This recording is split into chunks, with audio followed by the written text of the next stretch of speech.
भारत माता की, बोलो भारत माता की। ಬಿಜೆಪಿ ಜನಪರ ಹೋರಾಟಕ್ಕೆ, ಬಿಜೆಪಿ ಜನಪರ ಹೋರಾಟಕ್ಕೆ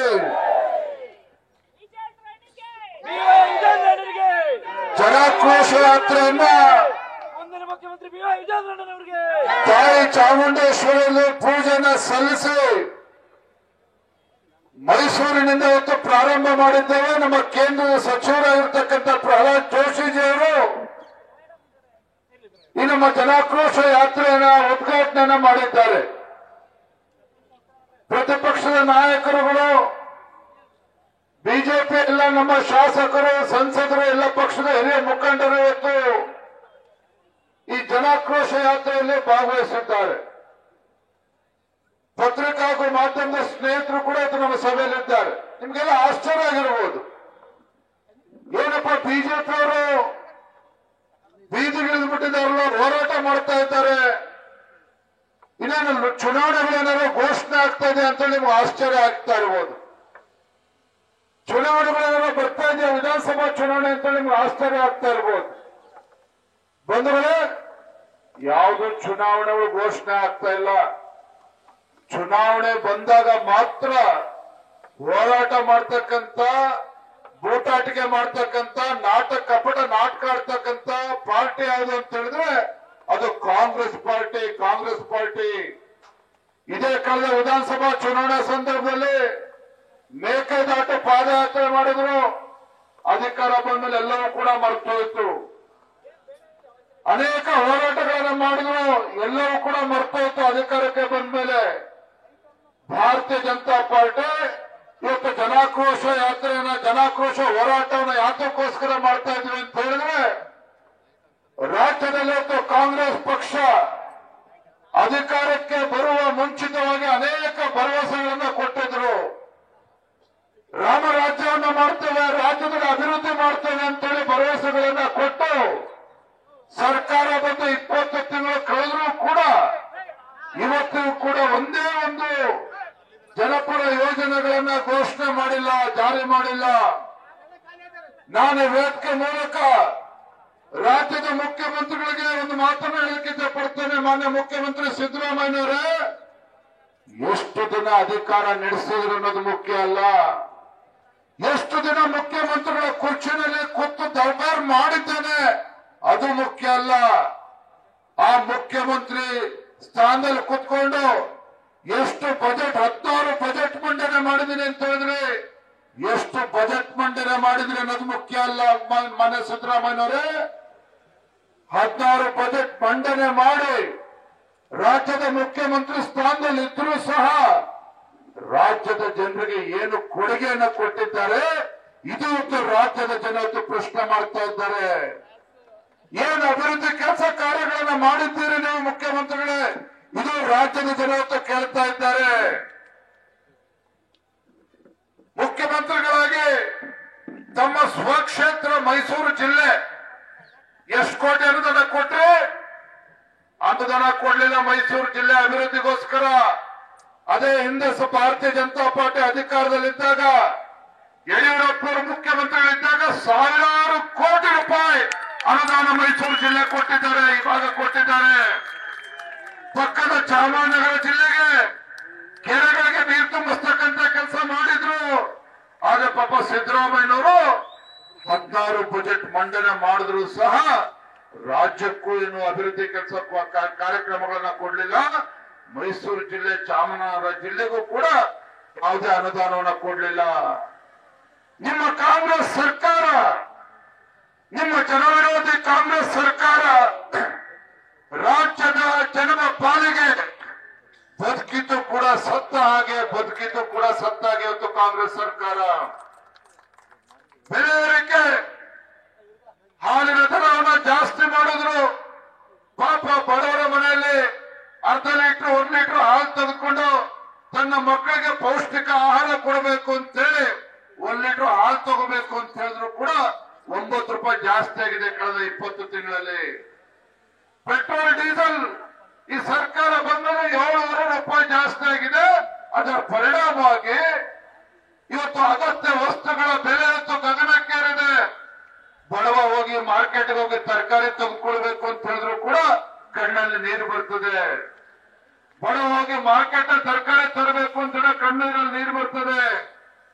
ಇವತ್ತು ಜನಸಾಮಾನ್ಯರು ಯಾವುದೇ ಅಗತ್ಯ ವಸ್ತುಗಳನ್ನ ತೆಗೆದುಕೊಳ್ಬೇಕು ಅಂತ ಹೇಳಿದ್ರೆ ಎಲ್ಲವೂ ಕೂಡ ಬೆಲೆ ಗಗನಕ್ಕೆ ಏರಿರ್ತಕ್ಕಂಥದ್ದು. ಇವತ್ತು ಗ್ರಾಮೀಣ ಭಾಗದಲ್ಲಿ ಶಾಲಾ ಕಾಲೇಜಿಗೆ ಹೋಗ್ತಕ್ಕಂಥ ಮಕ್ಕಳುಗಳಿಗೆ ಒಂದು ಕಡೆ ಬಸ್ಸಿನ ಟಿಕೆಟ್ ದರ ಜಾಸ್ತಿ ಆದ್ರೆ ಮಕ್ಕಳುಗಳು ಶಾಲೆಗೆ ಹೋಗ್ಬೇಕು ಅಂತ ಸರ್ಕಾರಿ ಬಸ್ಗಳು ಕೂಡ ಬರ್ತಾ ಇಲ್ಲ. ಗ್ರಾಮೀಣ ಭಾಗದಲ್ಲಿ ಸರ್ಕಾರಿ ಬಸ್ಗಳು ಕೂಡ ಬರ್ತಾ ಇಲ್ಲ. ಪಾಪ ಬಡವರು ಸರ್ಕಾರಿ ಆಸ್ಪತ್ರೆಗೆ ಹೋಗಿ ಚೆಕಪ್ ಮಾಡಿಸ್ಕೋಬೇಕು ಅಂತ ಹೇಳಿದ್ರೆ ಅಲ್ಲೂ ಕೂಡ ಎಲ್ಲ ರೇಟ್ಗಳನ್ನ ಜಾಸ್ತಿ ಮಾಡಿದ್ದಾರೆ ಸರ್ಕಾರಿ ಆಸ್ಪತ್ರೆಗಳು. ಸರ್ಕಾರಿ ಆಸ್ಪತ್ರೆಗಳು ಹೋಗ್ತಕ್ಕಂಥದ್ದೇ ಬಡವರು, ಅಲ್ಲೂ ಕೂಡ ದರವನ್ನ ಜಾಸ್ತಿ ಮಾಡಿದ್ದಾರೆ. ಮನುಷ್ಯತ್ವ ಇರ್ತಕ್ಕಂಥ ಯಾವುದೇ ರಾಜ್ಯ ಸರ್ಕಾರ, ಜನಪರ ಕಾಳಜಿ ಇರ್ತಕ್ಕಂಥ ಯಾವುದೇ ರಾಜ್ಯ ಸರ್ಕಾರ ಈ ರೀತಿ ಬೆಲೆ ಏರಿಕೆಗಳನ್ನ ಮಾಡಿಕೊಂಡು ಸರ್ಕಾರ ನಡೆಸೋದಕ್ಕೆ ಸಾಧ್ಯ ಇಲ್ಲ. ಅದಕ್ಕಾಗಿ ಹೇಳಿದ್ದು ಈ ರಾಜ್ಯದಲ್ಲಿರ್ತಕ್ಕಂಥ ಕಾಂಗ್ರೆಸ್ ಸರ್ಕಾರ ನಾಡಿನ ಜನರ ಪಾಲಿಗೆ ಬದುಕಿದ್ದು ಕೂಡ ಸತ್ತಂತೆ, ಬದುಕಿದ್ದು ಕೂಡ ಸತ್ತಂತೆ. ಮುಸಲ್ಮಾನರಿಗೆ 4% ರಿಸರ್ವೇಶನ್ ಯಾವ್ದ್ರಲ್ಲಿ? ಸರ್ಕಾರಿ ಕಾಮಗಾರಿಗಳಲ್ಲಿ. ಯಾಕೆ ಸಿದ್ದರಾಮಯ್ಯನವರೇ ಹಿಂದೂಗಳಲ್ಲಿ ಯಾರು ಬಡವರು ಕಾಣ್ತಾ ಇರಲಿಲ್ವಾ? ಹಿಂದೂಗಳಿರ್ತಕ್ಕಂಥವ್ರಿಗೆ ಸರ್ಕಾರಿ ನೌಕರಿಗಳಲ್ಲಿ, ಸರ್ಕಾರಿ ಕಾಮಗಾರಿಗಳಲ್ಲಿ ಇವತ್ತು ರಿಸರ್ವೇಶನ್ ಕೊಡಬೇಕು ಅಂತ ಅನ್ನಿಸಲಿಲ್ಲ ಮುಖ್ಯಮಂತ್ರಿ ಸಿದ್ದರಾಮಯ್ಯನವರೇ?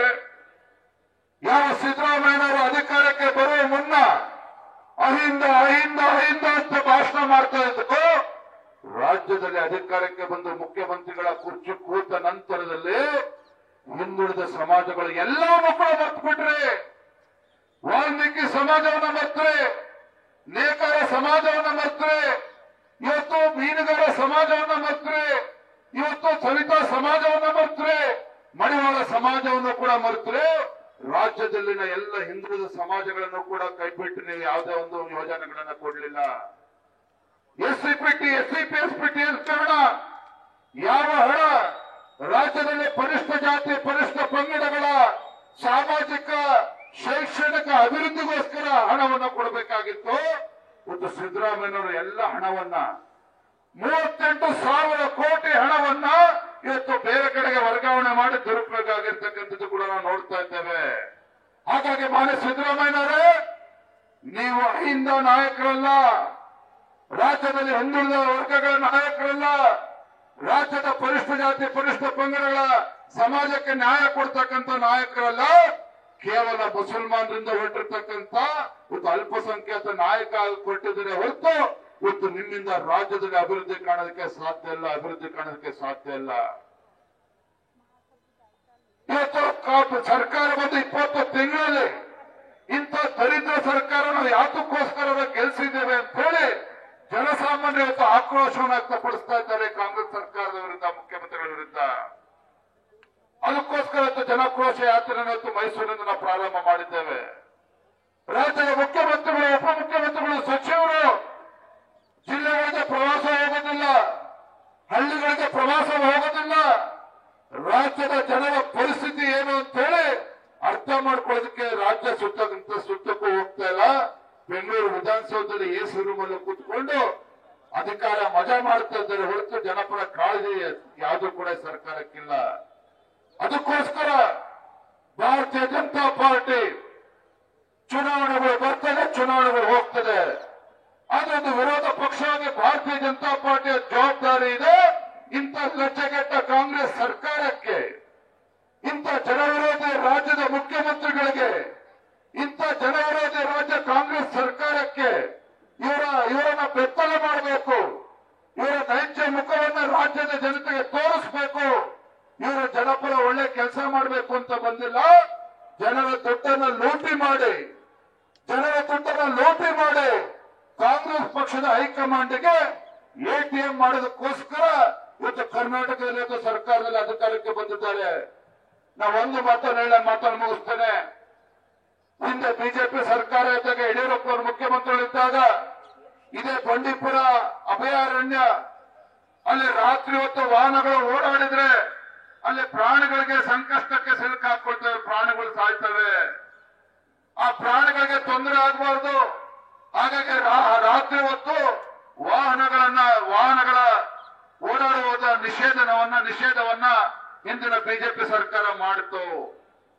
ಆದ್ರೆ ಇದೇ ಸಿದ್ದರಾಮಯ್ಯವರು ಡಿ ಕೆ ಶಿವಕುಮಾರ್ ಸೇರ್ಕೊಂಡು ವಯನಾಡಿನ ಸಂಸದರಾಗಿರ್ತಕ್ಕಂಥ ರಾಹುಲ್ ಗಾಂಧಿ ಅವರಿಗೆ ಖುಷಿ ಪಡಿಸಬೇಕು ಅಂತೇಳಿ, ಪ್ರಿಯಾಂಕಾ ವಾಡ್ರಾಗೆ ಖುಷಿ ಪಡಿಸಬೇಕು ಅಂತ ಹೇಳಿ, ಅವರ ಕಾಂಗ್ರೆಸ್ ರಾಹುಲ್ ಗಾಂಧಿ ಕುಟುಂಬಕ್ಕೆ ಖುಷಿ ಪಡಿಸಬೇಕು ಅಂತ ಹೇಳಿ ಆ ರಾತ್ರಿ ವಾಹನಗಳ ನಿಷೇಧ ಏನಿದೆ, ಹೈಕೋರ್ಟ್ ಆದೇಶ ಇದ್ರೂ ಸಹ ಅಲ್ಲಿ ಬಂಡೀಪುರ ಅಭಯಾರಣ್ಯದಲ್ಲಿ ರಾತ್ರಿ ವಾಹನ ಓಡಾಡೋದಕ್ಕೆ ಅವಕಾಶ ಮಾಡಿಕೊಡಕ್ಕೆ ಹೊರಟಿದ್ದಾರೆ. ಇಂಥ ದಲಿತ ಸರ್ಕಾರ, ಇಂಥ ಜನ ವಿರೋಧಿ ಸರ್ಕಾರ, ಇಂಥ ಬಡವರ ವಿರೋಧಿ ಸರ್ಕಾರ, ಇಂಥ ರೈತ ವಿರೋಧಿ ಸರ್ಕಾರ ಅಷ್ಟೇ ಅಲ್ಲ, ಇಂಥ ಹಿಂದೂ ವಿರೋಧಿ ಕಾಂಗ್ರೆಸ್ ಸರ್ಕಾರ ಸಿದ್ದರಾಮಯ್ಯ ಮುಖ್ಯಮಂತ್ರಿಗಳನ್ನ ಇದು ಧಿಕ್ಕಾರ. ಇವರ ಮುಖವಾಡನ್ನ ಕಳಿಸಬೇಕು. ಅದಕ್ಕೋಸ್ಕರ ನಾವತ್ತು ಜನಾಕ್ರೋಶ ಯಾತ್ರೆನ ಪ್ರಾರಂಭ ಮಾಡಿದ್ದೇವೆ ಬಂಧುಗಳೇ. ಅದಕ್ಕೋಸ್ಕರ ಜನಾಕ್ರೋಶ ಯಾತ್ರೆನ ಪ್ರಾರಂಭ ಮಾಡಿದ್ದೇವೆ. ನಾ ಇಷ್ಟು ಮಾತ್ರ ಈ ಸಂದರ್ಭದಲ್ಲಿ ಮಾತನ್ನು ಮುಗಿಸ್ತೇನೆ. ಭಾರತೀಯ ಜನತಾ ಪಾರ್ಟಿ ಪ್ರಾರಂಭ ಮಾಡಿರ್ತಕ್ಕಂಥ ಹೋರಾಟ ಯಾವುದೇ ಕಾರಣಕ್ಕೂ ಇವತ್ತು ವಿರೋಧ ಪಕ್ಷವಾಗಿ ನಾಡಿನ ಜನರ ಧ್ವನಿಯಾಗಿ ಇವತ್ತು ಬೀದಿಗೆ ಇಡಬೇಕಾಗಿರ್ತಕ್ಕಂಥ ಅನಿವಾರ್ಯತೆ ಸೃಷ್ಟಿಯಾಗಿದೆ. ಅದಕ್ಕೋಸ್ಕರ ಎಲ್ಲ ನಮ್ಮ ಭಾರತೀಯ ಜನತಾ ಪಾರ್ಟಿ ಎಲ್ಲ ಮುಖಂಡರು ಒಗ್ಗಟ್ಟಾಗಿ ಇವತ್ತು ಮೈಸೂರಿಗೆ ಬಂದಿರತಕ್ಕಂಥದ್ದು. ಹಾಗಾಗಿ ಕುಂತಲ್ಲೇ ನಿಂತಲ್ಲೇ ಯಾವ ರೀತಿ ಬೆಲೆ ಏರಿಕೆ ಪರಿಣಾಮದ ಜನ ತತ್ತರಿಸಿ ಹೋಗಿದ್ದಾರೆ, ಯಾವ ರೀತಿ ಜನ ವಿರೋಧ ನೀತಿಯನ್ನು ಕಾಂಗ್ರೆಸ್ ಸರ್ಕಾರ ಅಳವಡಿಸಿಕೊಂಡಿದೆ, ಯಾವ ರೀತಿ ಒಬ್ಬ ಜನ ವಿರೋಧಿ ಮುಖ್ಯಮಂತ್ರಿಗಳು ರಾಜ್ಯದಲ್ಲಿ ಇದ್ದಾರೆ, ಇದನ್ನ ಜನಸಾಮಾನ್ಯರಿಗೆ ತಿಳಿಸ್ತಕ್ಕಂಥ ಕೆಲಸ ನಾವು ಎಲ್ಲರೂ ಸೇರಿ ಮಾಡೋಣ ಅಂತಕ್ಕಂಥ ಮಾತನ್ನು ಹೇಳ್ತಾ ತುಂಬಾ ಸಂತೋಷ ಆಗಿದೆ. ನ್ಯೂಸ್ ಫಸ್ಟ್ ನಿರ್ಭೀತಿಯಿಂದ ನಿಮ್ಮ ಪರವಾಗಿ.